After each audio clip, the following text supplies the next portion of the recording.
Lever Brothers Company, makers of Swan, the soap with the exclusive super creamed blend, presents Our friend Swan. With my friend Irma. Starring Marie Wilson as Irma and Kathy Lewis as Jane. Friendship, friendship, just a perfect friendship. When other friendships have been forgot, theirs will still be hot. My friend Irma.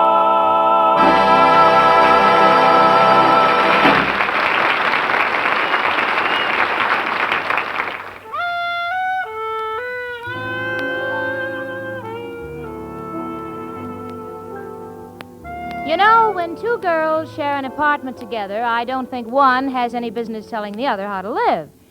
However, if your roommate gets out of line once in a while, I believe it's perfectly all right to drop a gentle hint. After all, a word to the wise should be sufficient. Of course, if your roommate happens to be Irma Peterson, brother, there just ain't enough words in the dictionary. Now, please understand me, Jane Stacy, I love the girl. Now, go along with her, although sometimes it isn't easy. For instance, the other night I was telling Irma about the lovely dinner party that I attended. I remarked that the table was set with community plate, and Irma said, Community plate? I wouldn't want everybody eating from the same dish.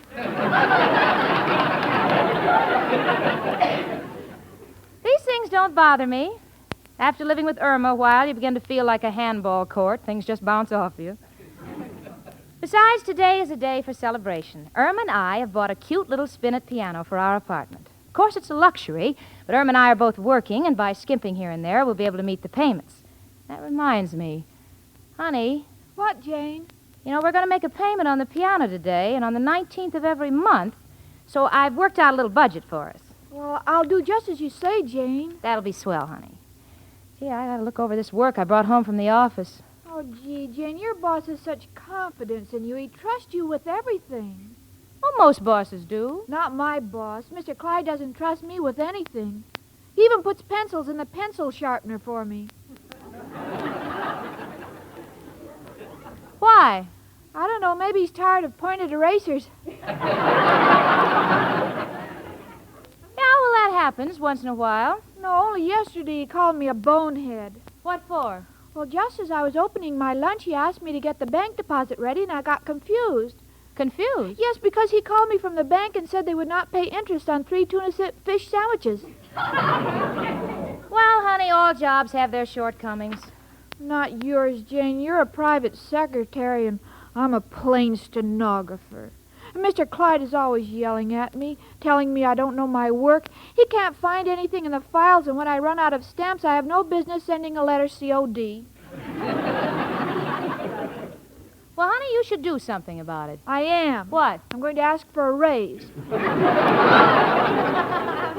You're going to ask for a raise? Well, Jane, you know, the more they pay you, the more they respect you. Oh, wait a minute, sweetie. You can't do that. We're skating on thin ice right now. We just bought a piano. There are payments to be met. And what if Mr. Clyde fires you? Me? Huh, he wouldn't dare. I'm indispensable. I'm going right down and talk to him. Irma, listen, Now, sweetie, don't for worry, my Jane. sake. Now, just leave it to me.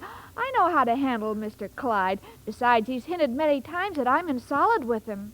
In solid with him? Yes, he's often said I had a head like a rock. Wait, Irma, listen to No, me, honey. please, Wait. Jane. When I come back, my position will be different. Goodbye.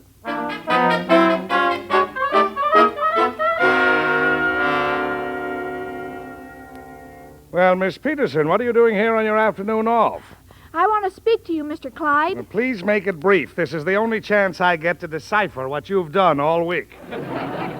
By the way, as long as you're here, where did you file the letter to Smith & Smith? Where it belongs, under C. C. Mm-hmm. Cough drops. Thank you. I had no trouble finding your letter to Liverpool. I looked under G. Oh, how did you know? Simple. Just remember your system. Liver is meat. A pool has water. Water and meat makes gravy. Look under G. Now, what's on your mind, Miss Peterson? Mr. Clyde, you know the things I do around this office. Yes? You know how I talk to the clients. Yes? You know how I take care of everything. Indeed I do. Well, I guess there isn't more to be said. There isn't. You're fired. Come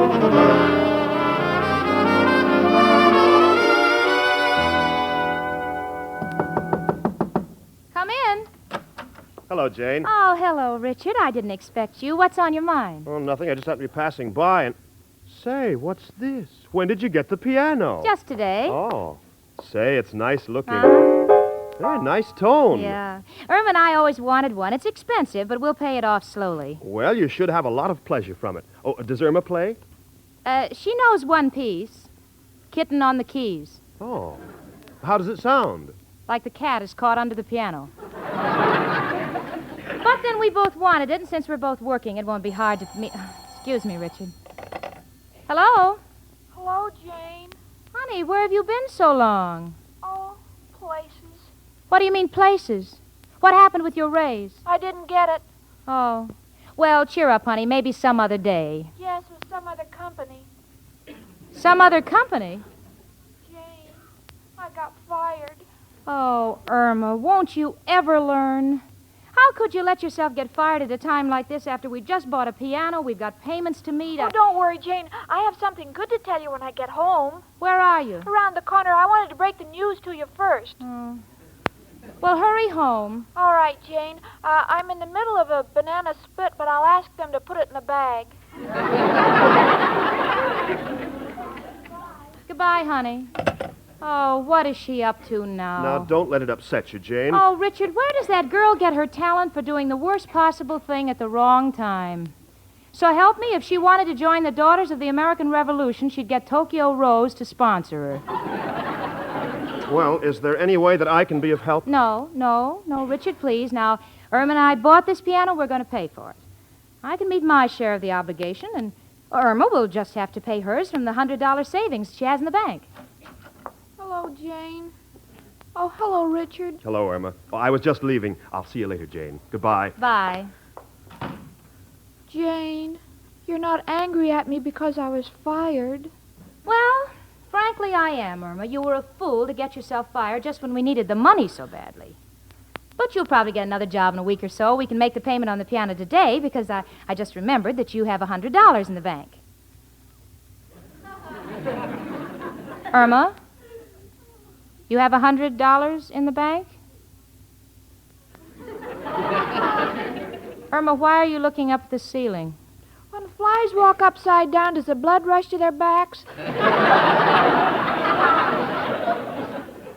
Irma Peterson, answer me. You have $100 in the bank? Please tell Janie you have $100 in the bank. Oh, Jane, you see, it was like this. Oh, no. But it's good news. I have a chance to get a job as a receptionist next week at the #1 Park Avenue shop. A receptionist? Honey, that's the smartest shop in town. Well, all their receptionists come from the finest finishing schools. Honey, they're very ultra, the epitome of culture and refinement. I know that. That's where I used my $100. I don't understand. Well, I want to get that job, so I bought a course in refinement, and it's all here in this book. Oh, let me see it. How to Become a Lady in a Week. Oh, Irma, you didn't spend $100 on... Oh, Irma. Come in. It's only me, Professor Kropotkin. Hello, Janie and Irma, my two little candles. One with a flame, the other with a wacky wick. Why, Professor. Excuse me, a little joke I picked up in the hardware store. Girls, I hope you don't mind my coming in here, but I'm hiding from Mrs. O'Reilly. She wants the rent. Why don't you pay it, Professor? By me, it's a principle. I refuse to pay rent for a room that's full of cats. Full of cats? Yes, in my room they feel safe. They know even a dog wouldn't go in that place. Well, Professor, we have our troubles, too. What has Irma done this time? Well, you know the piano. A piano. I didn't notice it. You mind if I play it? All right, but you better play something short. I have a feeling the piano isn't going to be with us very long. Why not? I lost my job. Yeah. Not only that, but she spent every cent she had on a phony course in self-improvement. Irma, darling, don't try to become a lady. Stay the way you are. I mean, so sweet and simple. Return the course and get your money back. Yes, that's exactly what you're going to do now, honey. Come in. Hello, girls. Oh, so there you are, Professor. Hello, Mrs. O'Reilly. Don't you hello me. I understand you've been going around telling the tenants you'd like to see me hanging from the rafters. I never said that. Well, that's better. I don't want to be charged extra for the decorations. Now, look here, you. Now, please, the two of you. I'm sorry, Mrs. O'Reilly. I don't want to be curt, but after all, I have a terrible problem here. Irma's lost her job, and she spent every cent she has on a fake course in self-improvement. Oh, Irma, you poor dear. Where did you buy the course? From a man named Sam Bauer. Glory be. Does he wear a checkered jacket and talk fast? Yes? Oh, that crook. How could you go to a man like that? Why, how do you know he's a crook? He sold me a book on how to preserve me youth. Mrs. O'Reilly, if you'll excuse me, I think he sold you the wrong book. Your youth doesn't look like it's been preserved. Looks more like it's been pickled. Oh, hush up. Now, Professor, let's let the girls alone. We'll go up to your room and talk about an operation. What operation? The one you're going to need if you don't give me the rent. Goodbye, girls. And Irma, get your money back. Now, sweetie, that's exactly what you're going to do because you're out of a job. And we need that $100 desperately, or they'll take the piano and we'll be the laughing stock of the neighborhood. Oh, I understand, Jane, but please don't mention a word of this to Al. Why not? Well, I want Al to have confidence in me because, you see, when he and I get married, I want to handle the money in the family. Yeah, well, I think that's fair. After all, you'll be the only one who's working.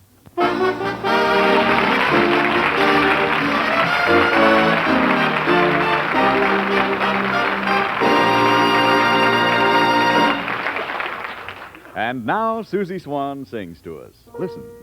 My advice, says Susie, when you are buying soap for dishes, please be choosy. Swan gives a brand new kind of suds, you see. Your dishes wash so easily. Swan's gentle, too. I swan, do you? Says Susie. And ladies, you'll probably be thanking Susie Swan for her melodic advice when you use white floating Swan soap for dishes. You bet, because now with Swan, you can have faster dishwashing and protection for your hands at the same time. You see, Swan is made with an exclusive super creamed blend for a wonderful new kind of suds. Suds that get your dishes washed fast. Suds that rinse away so completely with one hot rinse, your dishes never need drying. Yes, Swan saves you time, but that's not all. Swan saves your hands, too. Sure, because Swan's exclusive super creamed blend protects your hands, leaves them lovely as ever. Think of it, no more strong soaps or strong soap powders that make your hands all red and rough. Now you can do a fast job with pure, mild Swan, because only Swan has this exclusive super creamed blend for speed and mildness both.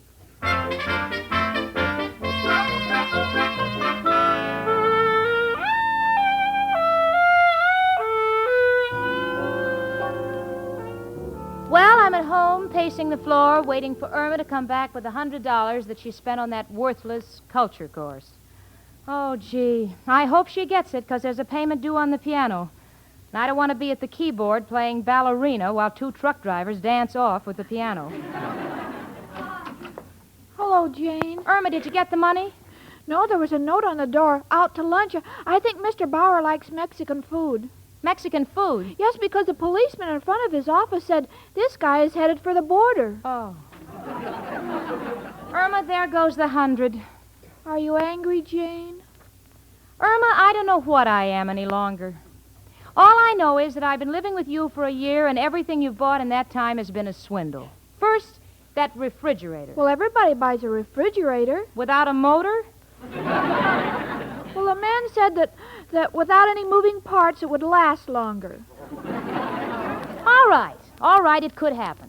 What about the time you wanted a fur coat and I told you to go to I.J. Fox? Where did you go? I.J. Wolf. He said he was a distant relative. And what kind of fur did you buy? The man said it was a genuine mink-dyed, squirrel-colored, leopard-spotted caracal beaver. Honey, I told you that many animals haven't gotten together since they walked into Noah's Ark. Now, understand me, sweetie. Honest, I'm not trying to pick on you. I'm only hoping that by pointing out your past mistakes, you won't be so gullible in the future. Well, it's just that they make it sound so reasonable. Oh, sweetie, what's the use of talking anymore? You have no job, you haven't any money, we can't meet the payments on the piano, and all you have is a book, How to Become a Lady in 1 Week. Oh, please don't start to cry, Jane. Oh, well, what do you expect me to do? They'll take the piano back, and my credit won't be good any place in town, and my charge accounts will be canceled. Oh, Irma. Oh, Jane, maybe they're coming for the piano. Shall I hide it?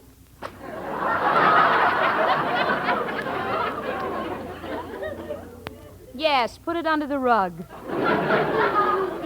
Come in. Hello, Jane. Hiya, chicken. Hello, Al, honey. Well, kids, I've done it again. Oh, Al, not another one of your deals. What is it this time, dipping tapioca in ink and selling it for caviar? What's the matter with you, Jane? You seem bitter.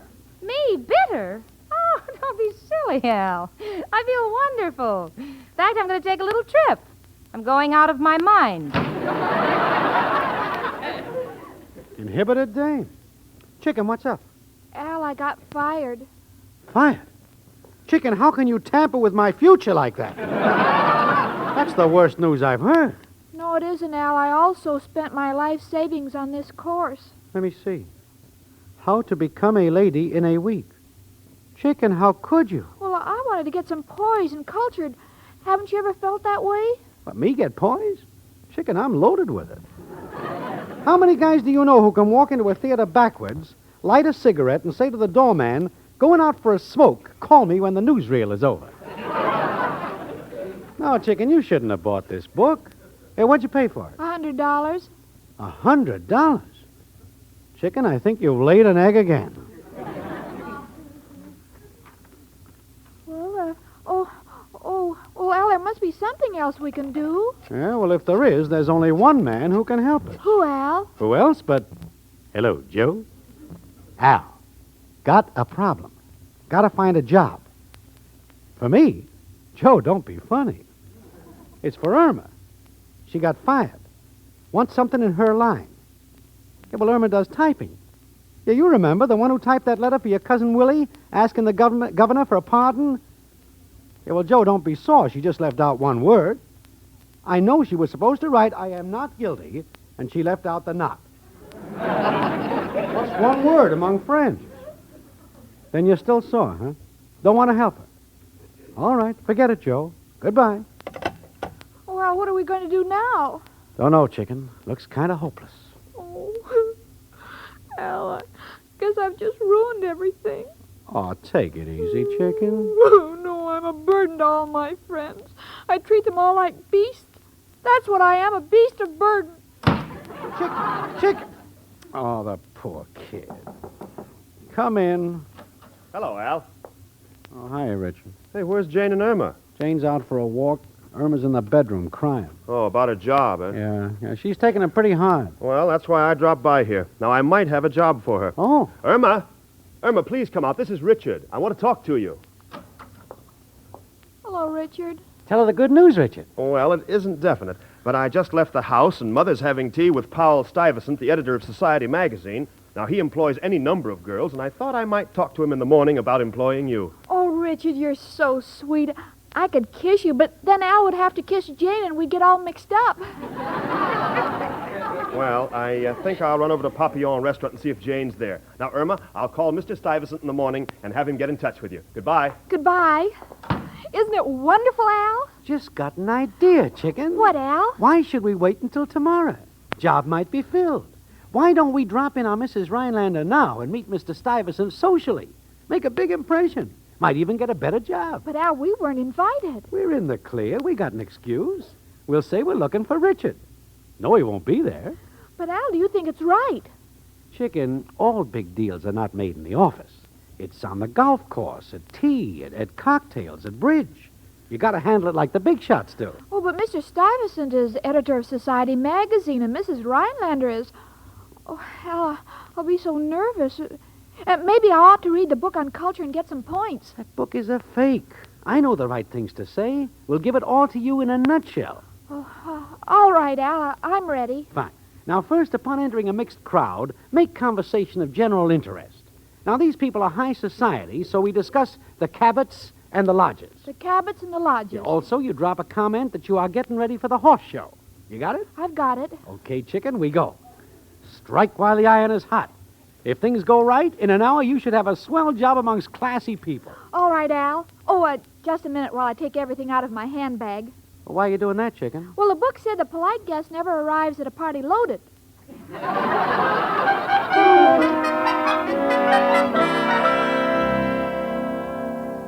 All right, chicken. Now, before we ring, have you got everything straight? I make general conversation.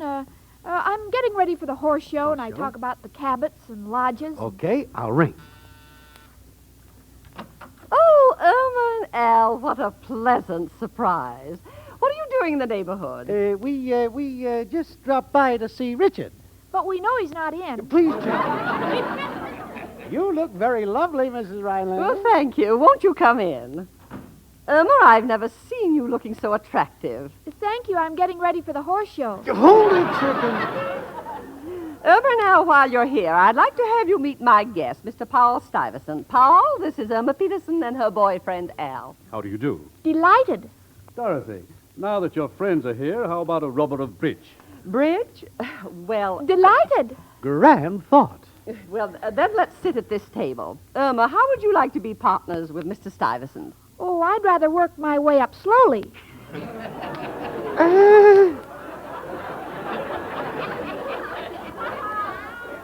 Girl's got a great sense of humor. Are these the cards? Yes. Mind if I count them first? I beg your pardon? A mere formality. Saved me many a buck. Shall we make polite conversation? If you find it necessary, Irma. Mr. Stuyvesant, do you know the Cabots? No, I've never had the pleasure. Do you know them? Well, I've never been to the Cabots' home, but I've been to their lodge. Shall we deal? Yes, quickly. Let's see now. What's of mutual interest to everybody? Chicken, you're supposed to make conversation, but it don't mean you can't stop. 1 spade. 2 diamonds. 7 no trump. I beg your pardon, I didn't get my partner's bid. 7 no trump. 7 no trump. If you folks don't mind, I'd like to see my partner's hand.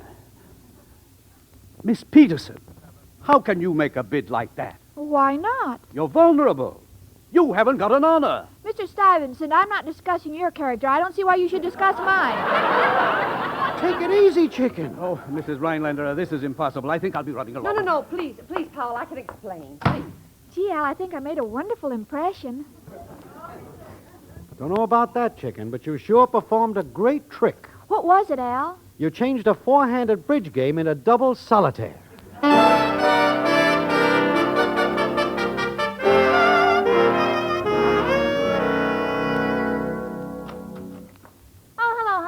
I've been waiting for you. Hello, Jane. I ran into Richard. He told me the wonderful news. He's going to speak to Mr. Stuyvesant first thing in the morning about a job for you. Oh, Jane, I don't think I'll get along very well with Mr. Stuyvesant. Well, sweetie, you haven't even met the man. How do you know? Well, that's silly, Jane. I've never taken poison, but I know I wouldn't like it. Irma, what are you talking about? Jane, if that's Richard, don't answer it. Why not? It may be a wrong number. Irma, you're really acting ridiculous. Hello? What, Richard? Yeah, she just came in. No, she wouldn't tell me where she's been. What? At your mother's playing bridge with Mr. Stuyvesant. What happened? Oh, Richard, is your mother angry? She's not. Oh, bless her. Are you angry? You're not. What about Mr. Stuyvesant? He's what? He's given up cards, has locked himself up in the Harvard Club and refuses to go. Oh, Richard, you're kidding. Was it really that bad? I see. Excuse me, Richard. I want to have a talk with Irma. Bye. Irma.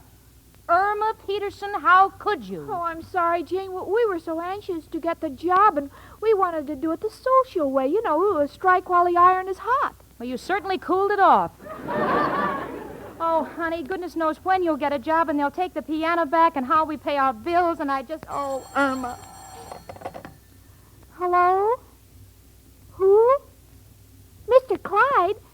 Yes, Mr. Clyde. You want me to come back to work? Well, why?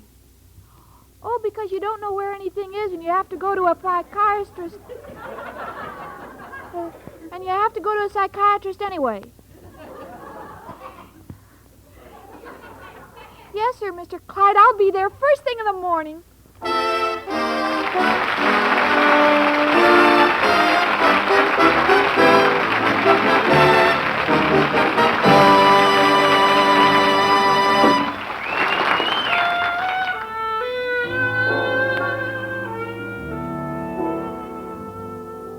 Last night, Irma unwrapped a cake of Swan soap and put it in front of the mirror. So I had to know why. Irma, why put the soap in front of the mirror? And Irma said, A man on the radio just told the story of the ugly duckling, and I want our Swan to know he didn't mean him. Oh, Irma, you're so right. In fact, it's downright beautiful, that cake of Swan soap, smooth and white and creamy. And thanks to Swan's exclusive super creamed blend, Swan's new kind of suds are wonderful. Sure, they whip up fast for dishes, whisk away dirt and grease, and leave your dishes shining, gleaming bright. And you'll like the way Swan's new kind of suds rinse away. So completely, your dishes never need drying. And ladies, beautiful is the word for the way Swan leaves your hands. You see, Swan's exclusive super creamed blend protects your hands, leaves them soft, smooth, and lovely as ever. And white floating Swan can give you this speed and mildness combined, because only Swan has this exclusive super creamed blend.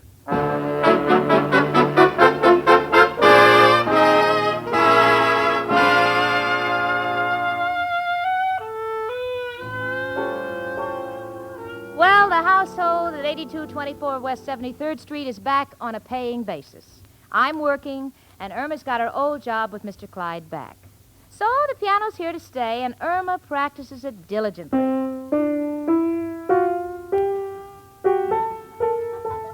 You know, sweetie, I'm delighted in your interest in music. Why do you practice standing up? I have to. I'm learning the Star-Spangled Banner.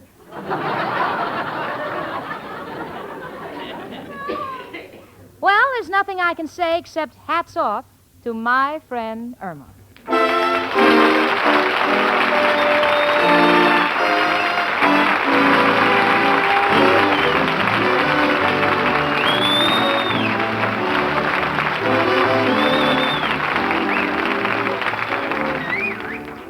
My Friend Irma, presented by Swan, another fine product of Lever Brothers Company, was produced and directed by Cy Howard. Tonight's script was written by Cy Howard and Park Levy. Folks, next Monday evening, listen again to Our Friend Swan. With my friend Irma. Starring Marie Wilson as Irma and Kathy Lewis as Jane. The part of Professor Kropotkin was played by Hans Conried. Frank Bingman speaking. Spry. Cakes are light and high. Spry. There's a reason why. Spry. Cakes improve with Spry. Rely on Spry. You bet there's a reason why Spry is the cake-making wonder. Spry has an amazing cake improver secret. Try the sure Spry one-bowl way and be certain of lighter, finer, richer cakes every time. No other type of shortening has Spry's cake improver secret. For new cake-making success, rely on Spry, pure all-vegetable Spry with cake improver. Rely on Spry. S-P-R-Y. Rely on Spry. S-P-R-Y.